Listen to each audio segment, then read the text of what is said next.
Kasi nga Yes po. actually nasa batas po yata yan, ano? RA Yes, 8794.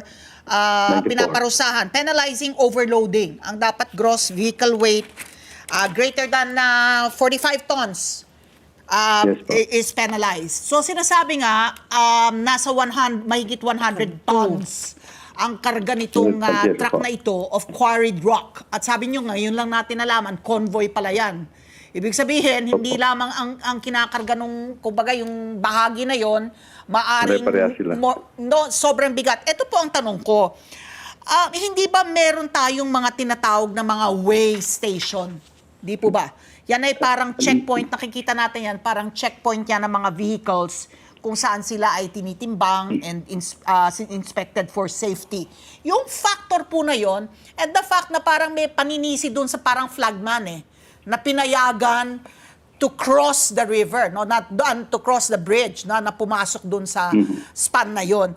Yung paglalaro po ng factors na iyon, wala ba tayong mga weigh station bago pumasok po sa mga ganito, lalong-lalo na pinagbabawalan pa pala ang pagdaan ng ganito ng mga truck, no? Light vehicles lamang ang pinapayagan. Yung presence po ng weigh stations po natin sa mga yung kumbaga critical na mga lugar, Secretary. Meron naman po, meron yung mga weighing stations namin, but these are concentrated on the primary roads. No? Itong kinalalagyan ng tulay nito is just a secondary road kasi, is just to cross over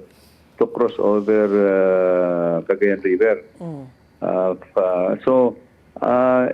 At the same time, hindi talaga po namin pinapayagan sana yung trucks, any kind of truck. No? For the time being, kaya sabi ko nga kanina po that we still have to undertake yung confirmatory loading test for the retrofitting works that was recently completed po. So, yun po. Ito ngayong, I must admit that this is a kind of problem sa Philippines for overloading, notwithstanding that we have one of the highest permissible axle loads and gross vehicle weights in the world.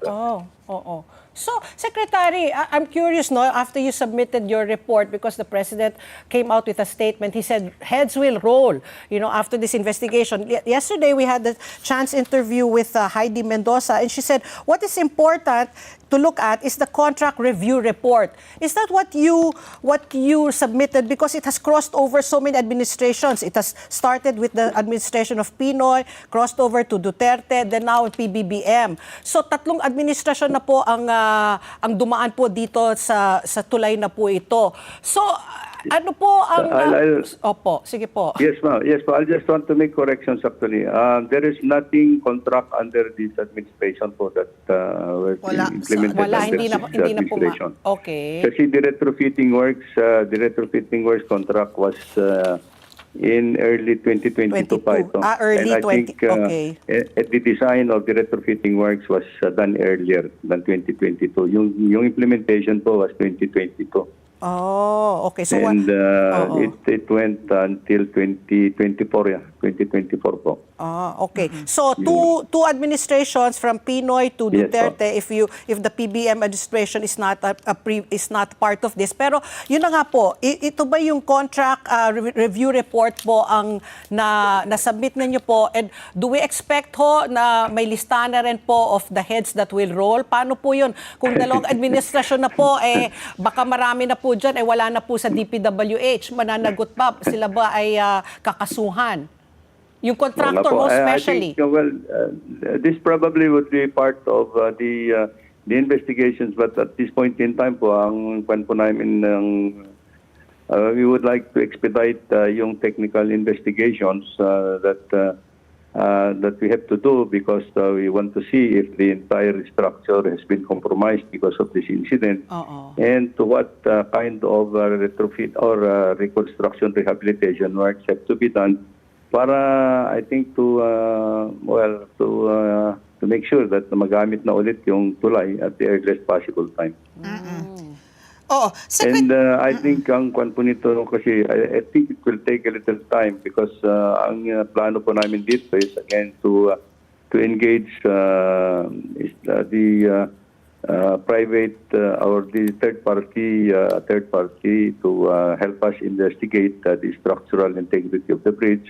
Kailangan ho namin siguro to yung structural engineers of the Philippines or a private company to help us out to immediately look into the status of the bridge structure at this time po. At yung mananagot po dun sa pag-aayos po ng gumuhong bahagi na yan will all depend kung ano po ang resulta ng investigasyon, ano? Kung ito po ay, Yes po, yes. kung kanino yung liability, dun ba sa contractor dahil substandard yung ginamit niyang mga material o meron namang kapabayaan di po ba, Secretary? Yun hong kumarga na napakabigat na Yung truck. na trucks Oo. and the owners of the trucks baka Can be may held liability liable. po sila because they insisted to pass by notwithstanding na meron ho ng mga signages kami na na-install doon that only light vehicles are allowed. Let's get together. Sunnet 25. Sunnet 25.